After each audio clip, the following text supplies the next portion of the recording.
మన ప్రభువైన యేసుక్రీస్తు పరిశుద్ధ నామములో ఈ పాడ్కాస్ట్ ద్వారా వాక్యం వింటున్న ప్రతి వారికి నా హృదయపూర్వకమైనటువంటి వందనాలు. దేవుడు మిమ్మల్ని దీవించునుగాక. కీర్తనల గ్రంథం 18వ కీర్తన 24వ చరణం. కావున యెహోవా నేను నిర్దోషిగా నుండి చూచి తన దృష్టికి కనబడిన నా చేతుల నిర్దోషత్వమును బట్టి నాకు ప్రతిఫలం ఇచ్చాను.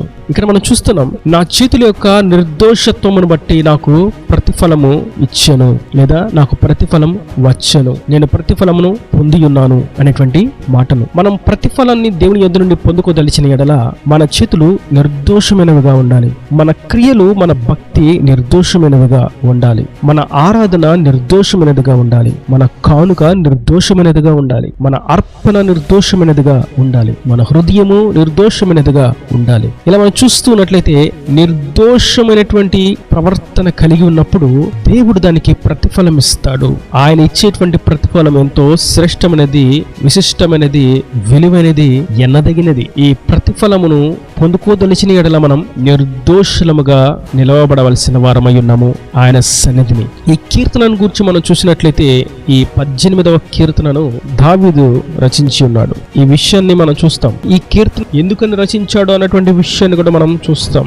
దావీదు అతని శత్రులందరి చేతుల నుండి, సౌలు చేతుల నుండి యెహోవా అతన్ని తప్పించిన దినమున దావీదు ఈ గీత వాక్యములను ఎత్తిపట్టి స్తుతించాడు, కీర్తించాడు, ఘనపరిచాడు ప్రభువుని. అందుకే స్పష్టంగా చెప్తున్నాడు, నేను నిర్దోషముగా ఉన్నాను కాబట్టి నా చేతుల యొక్క నిర్దోషత్వమును బట్టి దేవుడు నాకు ప్రతిఫలం ఇచ్చాడు అని. దాని యొక్క అర్థం, చేతులు పాపము చేయడానికి అవకాశం ఉన్నది, చేతులు పాపముతో నింపబడడానికి ఆస్కారం ఉన్నది, పాపము చేయడానికి, చెయ్యి చాచడానికి అవకాశం ఉన్నది. అయితే ఈ చేతులు నిర్దోషముగా ఉండాలి, పవిత్రముగా ఉండాలి, దేవుని దృష్టికి యోగ్యమైనవిగా ఉండాలి అని మనం నిర్దోషత్వమును కోరుకుంటూ దోషక్రియలను ప్రక్కన పెట్టి ఆయన చూస్తున్నాడు అన్నటువంటి భయభక్తులతో మనం ముందుకు సాగినట్లయితే, మన భక్తిని కనపరిచినట్లయితే, మనం యథార్థమైనటువంటి భక్తి కలిగి జీవించినట్లయితే, మన అంతరంగమున నిర్దోషత్వము ఉన్నట్లయితే ప్రభు యొక్క ప్రతిఫలం ఖచ్చితంగా మనం పొందుకొనగలుగుతాం. దావీదు ఏ ప్రతిఫలాన్ని పొందుకున్నాడు అని చూసినట్లయితే ఈ కీర్తనను రాసినప్పుడు చూస్తాం,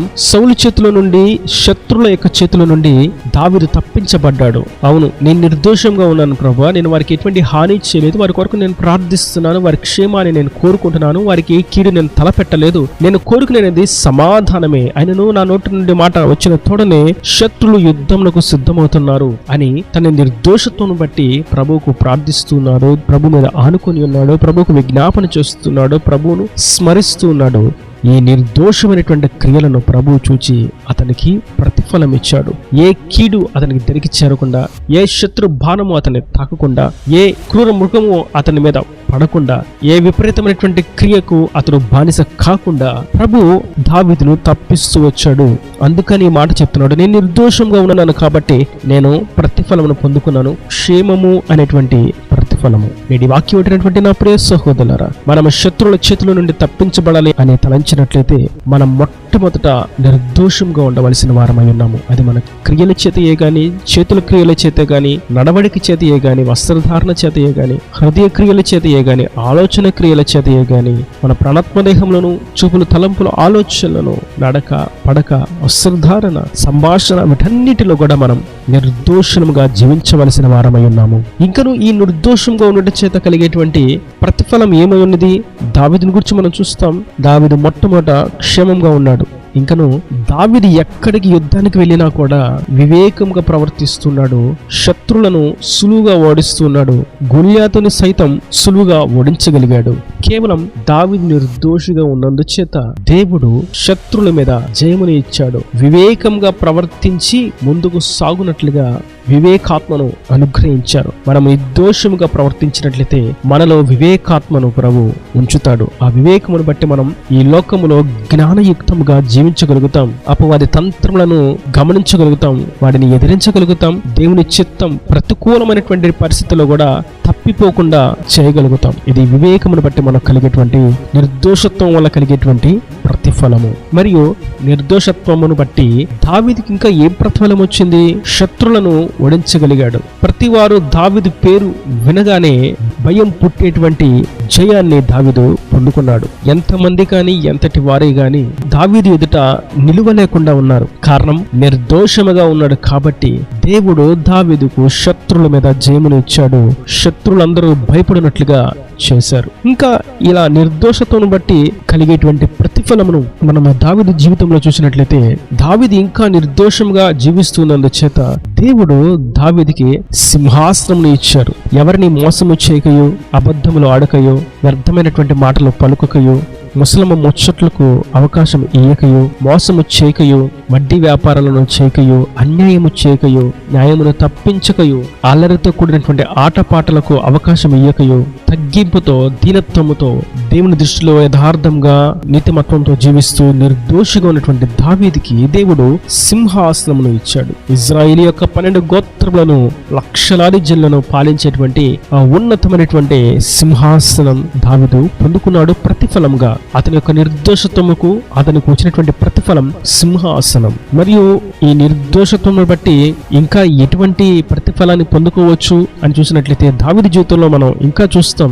దావీదుతో ప్రభు అంటారు, నీ సంతతిలో ఒకడు ఈ సింహాసనం మీద రాజుగా ఉండక మానడు అని దావీదుతో దేవుడు వాగ్దానములు చేస్తారు. ఎందుకని దావీదుతో అటువంటి వాగ్దానాన్ని ప్రభు చేశారని చూసినట్లయితే, దావీదు యొక్క నిర్దోషత్వము, అతడు ప్రతి విషయంలో దేవుని దృష్టిని కలిగిన వాడుగా, దేవుని భయము కలిగిన వాడుగా జీవించాడు. తప్పులు చేసినప్పటికీ, పొరపాటులు జరిగినప్పటికీ వాటిని గూర్చి కన్నీరు మున్నీరుగా విలపించి ప్రభువు దగ్గర సమాధానాన్ని పొందుకొని, క్షమాపణను పొందుకొని నిర్దోషిగా ఎంచబడినటువంటి దావీదు ఆశీర్వాదాన్ని పొందుకున్నాడు. నేటి వాక్యం వింటున్నటువంటి నా ప్రియ సహోదరులారా, మనం నిర్దోషముగా ఉన్నట్లయితే దావీదుకు దేవుడిచ్చినటువంటి ప్రతిఫలములను మనకు కూడా ఇస్తాడు. అది ఉద్యోగంలో గాని, వ్యాపారంలో గాని, వివాహంలో గాని, సంతానంలో గాని, గృహం విషయంలోనే గాని, సమాధానం విషయంలోనే గాని, సమృద్ధి విషయంలోనే గాని, ఆర్థిక ఇబ్బందుల నుండి విడుదల పొందేటువంటి విషయంలోనే గాని, అప్పులలో నుండి పైకి లేపబడేటువంటి విషయంలోనే గాని, ఏ విషయంలోనైనా సరే ఆయన ప్రతిఫలం ఇస్తారు. మనము నిర్దోషముగా జీవించినట్లయితే మన చేతులు ఎప్పటికప్పుడు నిర్దోషమైనవిగా శుద్ధి చేసుకుంటూ ఉండవలసిన వారమై ఉన్నాము. వాక్యం ఈ రీతిగా సెలవిస్తుంది, దేవుని యొక్క రక్త మాంసాల్లో పాలు భాగస్తులుగా ఉన్నటువంటి వారు పవిత్రమైనటువంటి చేతులను వేయాలి, నిర్దోషమైనటువంటి చేతులను వేయాలి. ఎందుకంటే అది నిర్దోషమైనది, పవిత్రమైనది, పరిశుద్ధమైనది, దేవుని యొక్క శరీరము, రక్తము అని గుర్తించి చేయవేయాలి. పొరపాటున అవివేకముగా దానిలో చేయి వేసినట్లయితే అది వారికి దీవెన కాదు.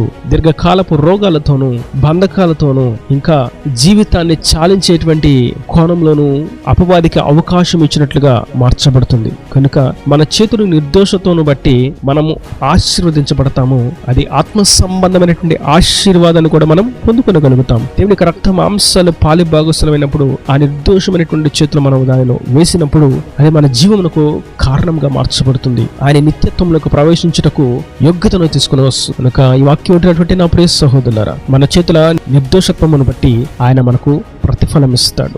ఏ పరిస్థితిలో ఉన్నప్పటికీ, ఎంత ప్రతికూలమైన, ఎంత దుఃఖాకరమైన, ఎంత ఓర్వలేని, ఎంత జయించలేని, ఎంత ప్రతికూలమైనటువంటి, లెగవలేని, నిలబడలేనటువంటి పరిస్థితి అయినప్పటికీ మనం ఆయన సన్నిధిలో నిర్దోషత్వం బట్టి ప్రార్థించినట్లయితే ఆయన ఆ నిర్దోషత్వం బట్టి ప్రతిఫలమును ఇస్తాడు. ఈ ప్రతిఫలం దీవెనకరమైనది, ఆత్మ సంబంధమైనటువంటి ఆశీర్వాదాలను కూడా తీసుకుని రాగలిగినది. ఈనాడు మాట ప్రతి వారి హృదయం మీరు కట్టి ఫలింపు చేయనుగాక. ఆమేన్. God bless you. తనలో మంచి కన్నులు మూసినట్లయితే మీ కొరకు చిన్న ప్రార్థన. ప్రేమ స్వరూపి కర్ణకటాక్షంగా నా తండ్రి, నా ప్రభు, వాక్యం ప్రతి వారిని మేము నిండాలని దీవించండి, ఆశీర్వదించండి. చేతుల నిర్దోషత్వం బట్టి నేను ప్రతిఫలం ఇచ్చే దేవుడిగా ప్రత్యక్షమైనందుకు నీకు స్తోత్రములు తండ్రి. వాక్యం ప్రతి వారు నిర్దోషులుగా జీవించుటకు సహాయం అనుగ్రహించండి, వారిని దీవించండి, ప్రతిఫలం ఇచ్చి వారిని ఆశీర్వదించండి. వారి ప్రతి అవసర అక్కర్ను మహిమను తీర్చి రాకడ రాజ్యాన్ని సిద్ధపరచమని యేసు పరిశుద్ధ నామమున ప్రార్థించి పెట్టుకుంటున్నాను తండ్రి. ఆమేన్. ఆమేన్.